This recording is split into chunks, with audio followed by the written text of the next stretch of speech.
I can remember feeling and being so proud of you when you had decided to stop drinking. I even admired your strength of character, as the whole time that I had known you, since 1993, you had drunk every day. It was never just one drink or even two. I'm talking can after can of one of the strongest beers, bottles of the strongest cider or whiskey. But what harm can they cause? Well, if you fast forward 21 years, I can tell you in graphic detail exactly what harm alcohol can do to you, and it's not pretty. In fact, it's horrifying that by consuming extreme amounts of alcohol, you are, in effect, killing yourself every day. And that's exactly what my best friend did. You had the most dazzling of smiles that could light up a room. I even wrote that in your tribute booklet. Yes, your tribute booklet for your funeral service. I looked through all the photographs that I had of you. Every single one of them pictured you drinking. I didn't realise it at the time, but it was probably the alcohol that contributed to your megawatt smile. I won't be able to find out now, though. You're not here to ask. I can remember thinking that surely alcohol can't cause too much harm. You're my best friend. You're invincible, right? I'm certainly not saying that I was teetotal by any stretch of the imagination. I was 18 and going out clubbing and binge drinking, probably 3 nights a week. So yes, I was exceeding my number of units, but not on a long-term basis. For the 10 years that I lived with you and my mother, your alcohol consumption only seemed to increase, as did your temper, massively. But then, if you're drinking, and this is an estimate, a good 90 plus units per week, then the whole of your body, both mentally and physically, are now going to be experiencing a serious amount of deterioration. And there's now a high risk of damage to your liver, your heart, and your nervous system. But you're still the life and soul. You still have your own business. Is this all a facade? Underneath it all, are you just a crumbling, rotting mess? Is your body swimming in alcohol, but I just can't see it? Am I blind to it all? The physical effects of alcohol abuse may be varied and widespread. Organ damage is likely to occur with chronic alcohol abuse, and physical health will deteriorate steadily, but dangerously. In the stages of initial alcoholism, there will be loss of appetite, as alcohol is a rich source of calories, and vitamin deficiency and anemia may herald the onset of malnutrition.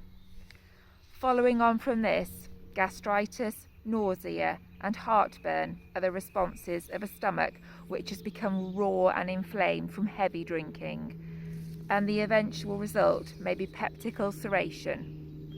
Gastric symptoms are the most common in alcoholism. Cirrhosis of the liver is a chronic inflammatory disease in which functioning liver cells are gradually replaced by scar tissue, and it will be developed by approximately 10% of alcoholics. 60% of alcoholics who continue to drink after a diagnosis of cirrhosis has been made will die. This is the final stage of liver injury and occurs as the liver unsuccessfully attempts to detoxify huge amounts of alcohol over a period of years. Cirrhosis is normally preceded by fatty liver or alcohol hepatitis, as the liver enlarges and becomes inflamed. As cirrhosis progresses, the liver shrinks and nodules of scar tissue develop until the liver eventually becomes incapable of sustaining life. Incapable of sustaining life. And approximately 3 years before that happened, your body finally started to show the telltale signs of a body ravaged by years of alcohol and its excesses. Suddenly, you were no longer able to walk as well, and slowly but surely, you seemed to become an invalid. You had short but frequent admissions into hospital, but you never seemed to get the proper treatment somehow. Looking back now, perhaps your body was beyond all help. I can vividly remember having a conversation with you in the summer of 2014, your last hospital admission, and you saying that you didn't know why you were on the medication that they had put you on, because you weren't an alcoholic. And I remember smiling back at you. You also said that your dreams of retirement had gone. You obviously realised then, or had been told, just a few months before your life could no longer be sustained, that it was all over for you. I never asked, though. I was too scared.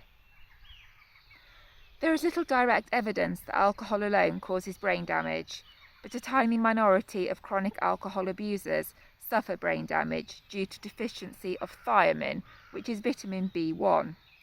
This chronic deficiency is associated with the malnutrition common in many alcoholics who fail to eat an adequate diet, and severe and sustained deficiency leads to degeneration of certain well-demarcated areas of the brain, causing devastating impairment of cerebral functioning.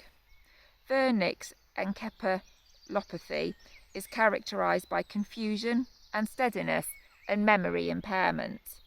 These symptoms are often accompanied by alcohol neuritis, in which a peripheral form of neuritis associated with degeneration of long peripheral nerves manifests itself in wrist and foot drop, weakness and wasting of the leg and hand muscles, and loss of sensation. Peripheral neuritis may arise in the absence of cerebral involvement, but it should be regarded as an ominous sign of generalized insult to nervous tissue. There is some dispute about alcoholism as a cause of chronic brain failure or alcohol dementia per se, though it has been suggested that cerebral atrophy can occur in alcoholics in their 50s and 60s, the so-called wet brain. You were just 64. Korsakoff syndrome, though severely incapacitating, should not be considered as a form of dementia, although it may mimic it. I can remember some of the bizarre text messages you sent and conversations we had where you would repeatedly ask me the same questions.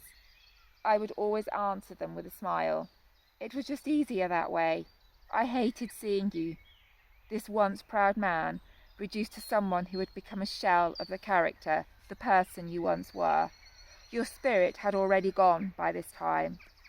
The last words you ever said to me were, "I can sleep at any time, but I can't see my best friend at any time."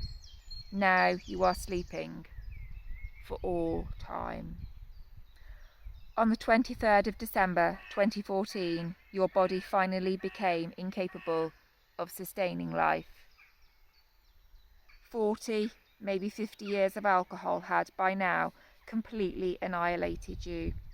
Nobody can be expected to sustain any form of life given that amount of abuse. It is impossible, incomprehensible. Now I only have questions, but you're not here to answer them.